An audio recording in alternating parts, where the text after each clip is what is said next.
Konstruksi khususnya BUMN karya begitu. Anda melihat bagaimana sentimen yang mempengaruhinya, seberapa positifnya juga di tengah upaya pemerintah dalam membangun infrastruktur di tanah air. Ya, saya kira untuk emiten konstruksi in general secara sentimen itu bagus ya, karena ada SWF, INA ya, yang akan lift the liquidity burden. Karena selama ini kan mereka banyak proyek-proyek tinggi, jadi itu sebenarnya hit their cash flow. Jadi kalau misalnya ada INA yang datang, and then mereka bisa membeli jalan tol dari perusahaan-perusahaan konstruksi, maka perusahaan-perusahaan konstruksi ini akan memiliki free cash flow yang dimana mereka menjadi lebih sehat. Karena selama ini mereka kan utangnya banyak di bank. Jadi dan dimana utang itu adalah utang berbunga, itu kan interest bearing debt, dimana setiap tahun ada cost lagi kan. Jadi kalau misalnya SWF bisa lift this burden, maka cost-nya akan menurun, dan dimana kalau kita tahu cost-nya turun, itu artinya profitnya juga akan meningkat. Dan satu lagi mungkin pemerintah di tahun 2021 ini mengucurkan proyek infrastruktur yang paling besar sepanjang sejarah. Jadi ya saya percaya emiten-emiten BUMN karya ini akan mendapatkan proyek yang bagus lagi gitu. Maksudnya yang sizable. Oke, kalau kita bicara mengenai skala prioritas yang ada dijagokan di arah 4 BUMN besar, ada Wijaya Karya, Adikarya, Waskita, kemudian PTPP, yang mungkin Anda rekomendasikan untuk kita bisa cicil belikah atau mungkin kita bisa trading yang mana? Pertama mungkin Wika ya Pak ya. Oke, masih Wika ya.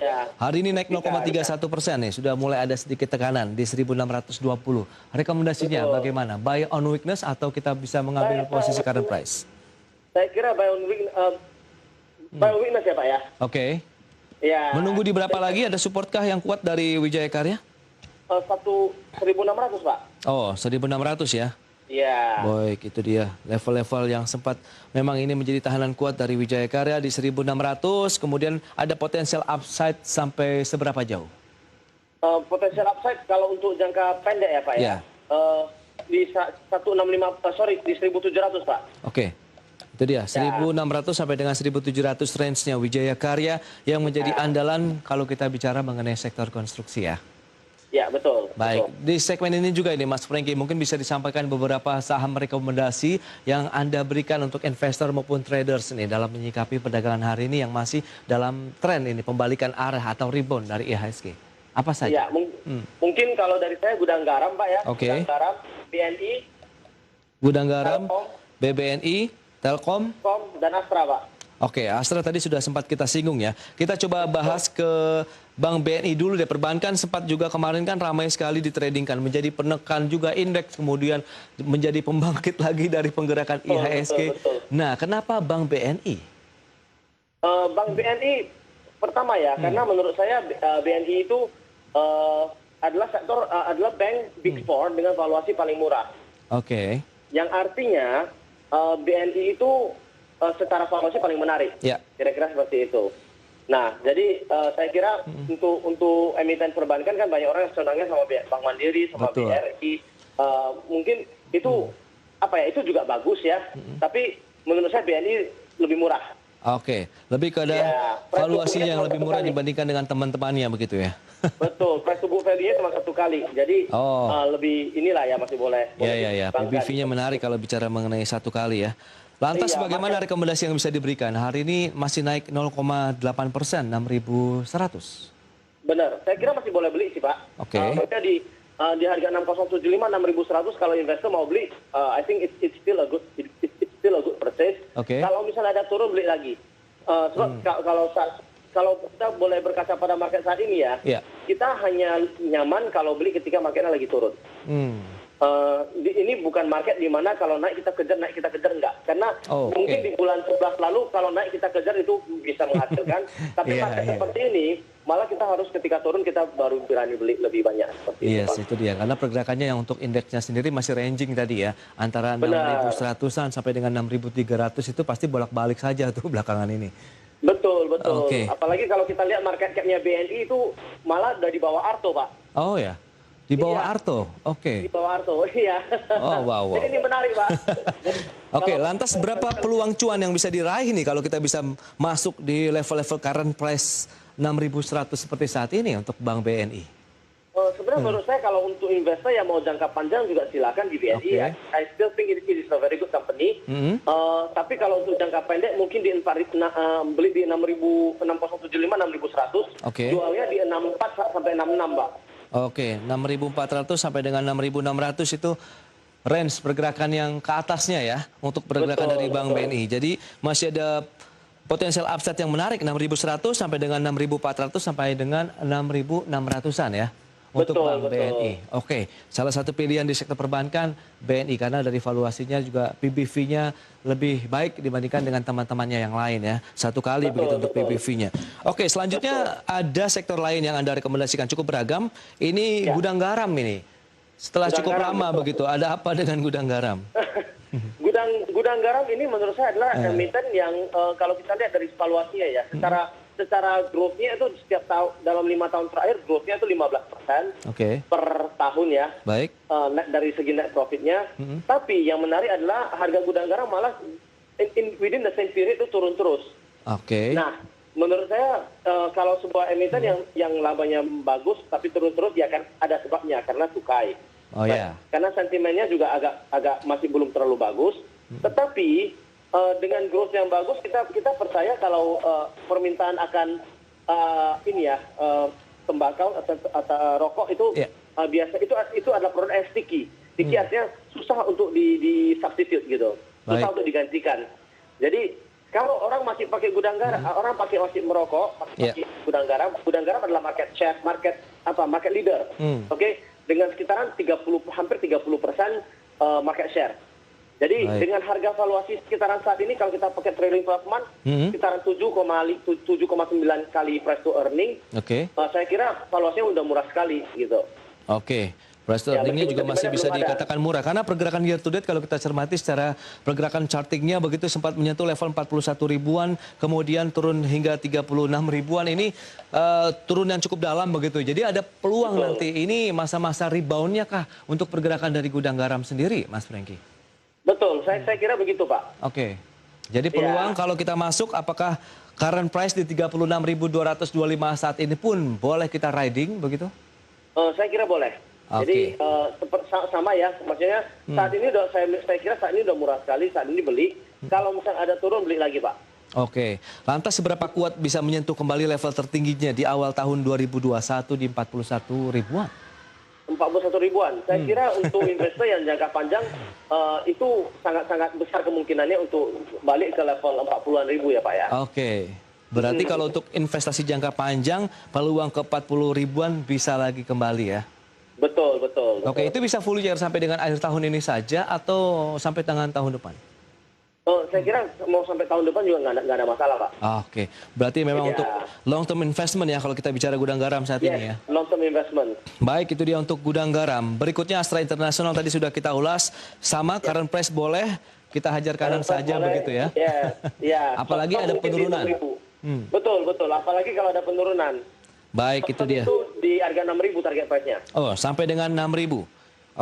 Itu untuk Astra International kalau kita cermati hari ini memang sedang melemah 0,45% dan sudah bergerak stagnan saja di level 5.600-an. Jadi potensi ke 6.000 itu lebih kepada short term atau medium to long? Short to medium ya Pak ya. Short to medium ya, bisa posisi 6.000. Berarti pelemahan yang terjadi saat ini pun justru kita menjadi peluang untuk entry level ya. Betul sekali Pak Pras. Baik, itu dia untuk Astra International. Selanjutnya ada Telkom juga yang diuntungkan dengan adanya pandemi, layanan data yang terus meningkat, tapi sekarang sedang terkena si profit taking minus 0,86% ini bagaimana? Benar. Kalau Telkom itu kita lihat malah dengan adanya larangan mudik, permintaan kuota itu akan meningkat, penggunaan data akan meningkat. Jadi itu akan menjadi sentimen yang cukup baik untuk Telkom. Karena Telkom as usual adalah perusahaan yang menjadi market leader. Baik. Tapi dalam pergerakan beberapa pekan terakhir kan fluktuatif sekali begitu. Naik kemudian turun lagi. Nah, sekarang sedang mengalami pelemahan hingga 0,86%. Adakah peluang nanti ada rebound lagi begitu, Mas? Saya kira ada. Jadi kalau Telkom ini mungkin ini ya Pak ya, sangat sulit untuk menembus level 3.600. Tapi kalau kita menembus level 3.600, maka kita bisa melihat harganya mungkin bisa ke 4.000, Pak. Iya, karena itu level tertinggi di sepanjang tahun 2021 ini, begitu ya? Betul, betul, betul.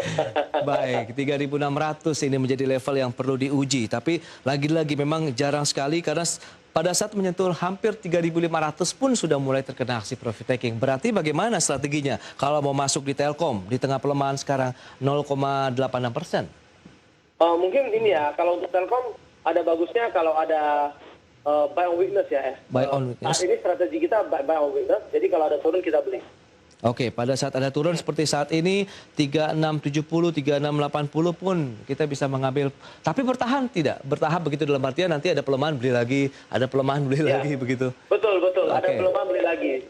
Menurut saya itu adalah strategi yang lebih baik untuk menghadapi market yang seperti ini, Pak. Oke, lantas seberapa kuat ya Telkom akan berbalik arah atau potensial upside yang tersedia? Kalau kita lihat, kalau Telkom ini sangat terpengaruh oleh dana asing ya. Maksudnya dana asing yang tadi kita bilang masih belum menyasar ke emerging market, makanya saham-saham blue chip ini masih belum naik. Tetapi saya sangat percaya suatu saat ini udah berulang berkali-kali ya. Suatu saat ketika mereka sudah take profit dari sektor teknologi, sudah take profit dari instrumen yang lain, maka mereka akan mencari di mana bisa mendapatkan yield yang lebih tinggi. Nah, saya percaya emerging market khususnya di Indonesia memberikan return yang lebih tinggi. Bond yield kita 6,3-6,4%, dividen yield kita tinggi, dan valuasi saham kita murah. Jadi saya percaya sebenarnya Indonesia itu adalah ladang yang subur untuk fund-fund asing untuk membeli untuk mencari return. Oke, itu dia. Tapi kan di sisi lain kita tahu Amerika juga sedang dibanjiri oleh stimulus 1,9 triliun dolar Amerika begitu. Akankah ini yang akhirnya menahan mereka memasukkan dananya ke emerging market seperti Indonesia? Sebenarnya ini ya, biasanya kalau kita lihat di tahun 2009, dana asing itu ketika Amerika, the Fed, mengucurkan quantitative easing, itu dananya kemarin itu tahun depannya langsung masuk ke Indonesia. Jadi di Indonesia itu maka kita lihat saham BRI dari 400 naik ke 4.000, saham BCA dari 3.000 naik ke 20.000. Itu karena dana-dana asing yang masuk. Jadi kalau kita lihat trennya dari tahun 2009 sampai 2013, itu trennya naik, kemudian ketika tapering maka terjadi penurunan.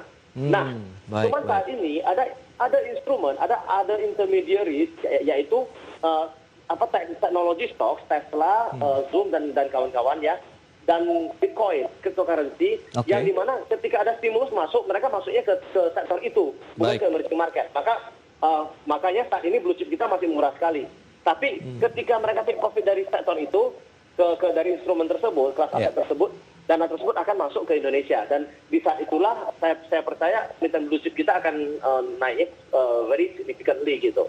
Baik, itu dia untuk analisis dari pergerakan market global dan dampaknya terhadap investasi di dalam negeri. Tapi bagaimana dengan Telkom? Tadi belum sempat disebutkan resistennya yang bisa dicapai. Kalau misalnya kita mengambil posisi current price dengan pelemahan yang terjadi saat ini, cicil beli masih bisa dilakukan. Lantas seberapa besar keuntungan yang bisa diraih? Kalau Telkom itu saat ini range-nya itu ya sekitaran 3.400 sampai 3.600, Pak. Jadi 34 sampai 36. Yaitu range yang memang sempit sekali sih ya kalau kita cermati ya. Sempit Pak, ya. Tapi kalau bisa lewat 3.600 dan 4.000 juga bisa nampak Pak. Ya, itu harapan semua pihak begitu ya, terutama bagi mereka yang sudah posisi sempat di 4.000-an begitu ya untuk Telkom. Betul. Baik, ada Bank BNI, Gudang Garam, Astra International dan Telkom. Rekomendasi yang diberikan oleh Mas Franky Prasetyo ya untuk perdagangan hari ini. Pilihan investasi kembali kami serahkan kepada Anda. Mas Franky, terima kasih banyak atas waktu dan analisis yang diberikan begitu. Semoga bermanfaat tentunya bagi masyarakat investor.